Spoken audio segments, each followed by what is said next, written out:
The problems that we face throughout the world are spiritual problems. They're not political. If we were spiritually awake and spiritually alert and alive, we collectively, we would never ever allow the kinds of things that are happening in this country, about the United States, and in the world. And in my reckoning, the United States is responsible for quite a bit of evil in this world, of the spreading of spiritual ignorance, willfully obfuscated and perpetrated by an organized system of enslavement. And I have to live in this world that I am partly responsible for creating through my own past misdeeds, misactions, ignorance. However, on September 24th of 2021, where I reckon was the day I was connected to Source and all falsehood was burned from me, I began to wake up. And I'm still in the process of integrating that and living in this world and seeking guidance every day on how I can make this world a better place. For now, I'm trying to do what I can through making messages such as this. But I'm going to tell you through my own past ignorance, what I have come to learn and have had it verified since my awakening by all of the attacks, the constant, unceasing attacks from many different vectors. I will tell you this, one thing that our masters, the control overlords, the control grid perpetrators in this country know, as all tyrants have always known, is this: if they can get you to sell out your morality, your ethics, and your scruples for money, for pleasure, for more money, then you are no longer a threat. You will no longer be a threat or be able to defend your freedom, because you are then dependent on their alcohol, their money, their drugs, their motion pictures, their entertainments, entrainments, the porn industry, all of it tied in together, all diversions to keep you so jaded in your materialistic lust for everything that is of Ha-Satan, of this lower animal world, that you'll just be quiet as long as you can have what makes you happy, as long as you can get your fix. Once you have your porno films, alcohol, or whatever keeps you quiet and in line and distracted, you will never stand up to those who provide it unless you are morally, ethically, and in every other way prepared to stand on your own, by yourself, and not be a slave to anyone. And that includes the church. And this church, this current church that is keeping all the sheeple pacified, is in no position to represent highest spiritual authority. They are not my authority. In fact, no one on this planet is my authority. I bend the knee to no one on this planet. No man, no woman, no entity is over me. I am directly connected to Source. And I'm here to tell you that the church cannot make you a spiritual person. Your organized religion cannot make you a spiritual person. And to understand what I'm talking about, because this all ties into the sons of Belial and it ties into everything. And I'm going to wrap this first part up very quickly. But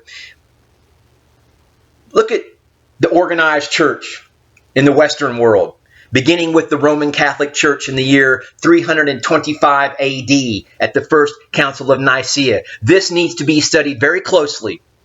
The scriptural precedent was set by the words of Yeshua.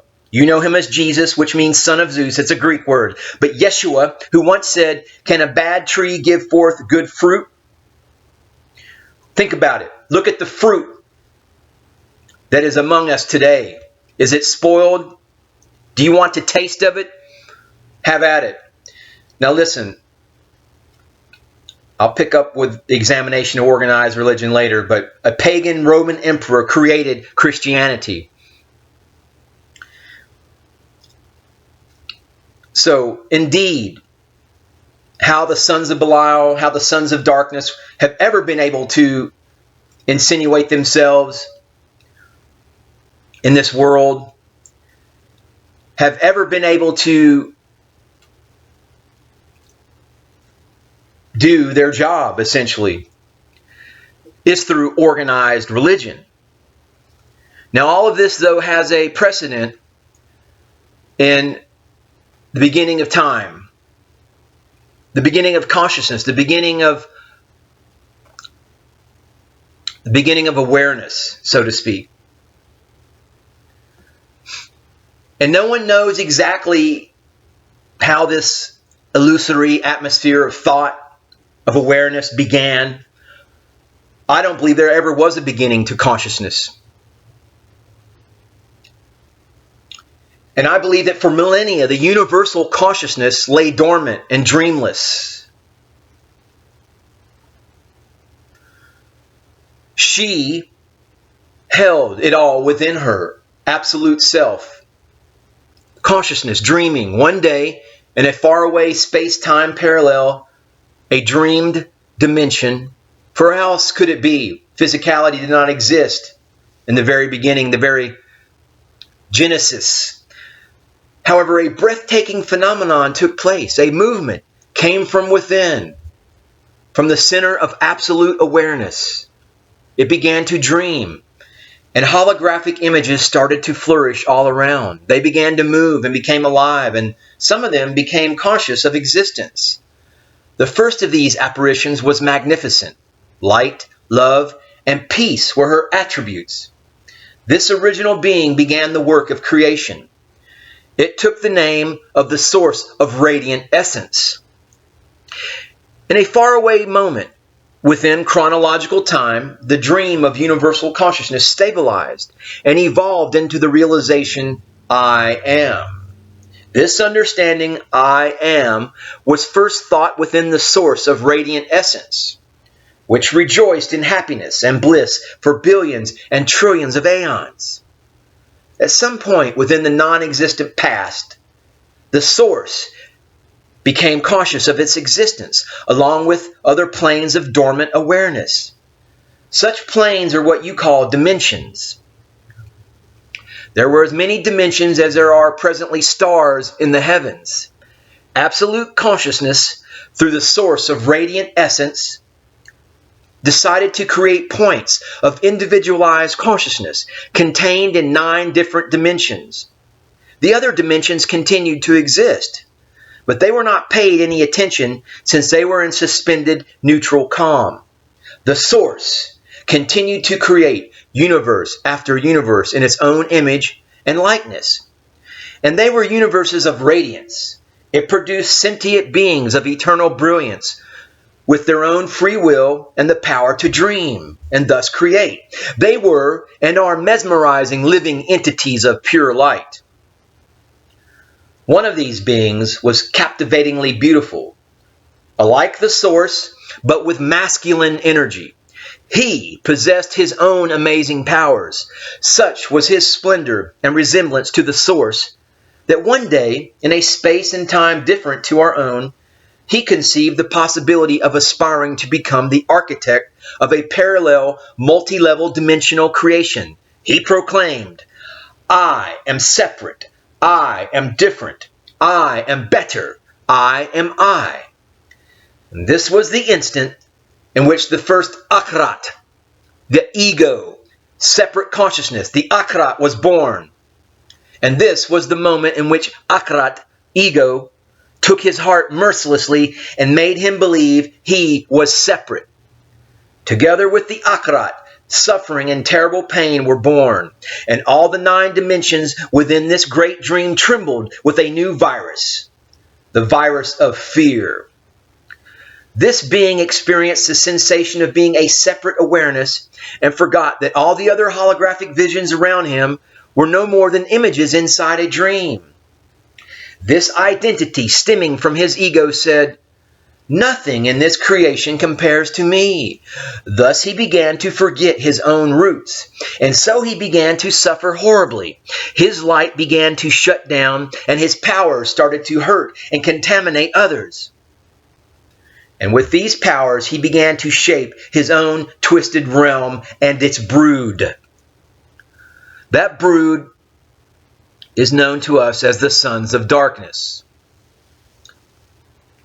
That is the spiritual warfare that is taking place today in various forms, permutations, infinitesimal in its impact. But this is the true reality of the world that we are in currently. Has nothing to do with politics, kabuki theater.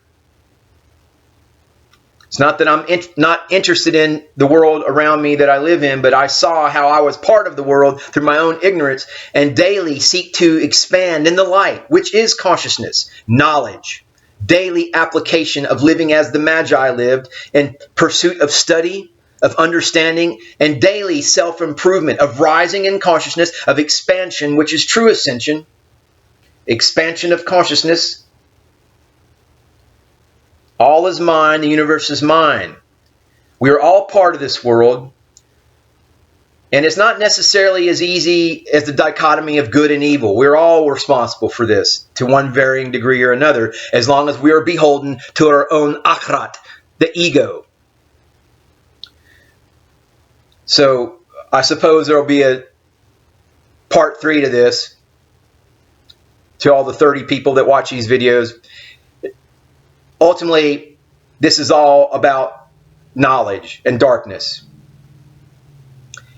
And no matter the quantity, the quality, it does not impact the daily struggle that we all experience. And hopefully, this means something to somebody in this path of struggle, of victory, of rising and expansion of consciousness, and seeing that the light will fulfill its destiny. Because I've had enough of darkness. I don't know about you.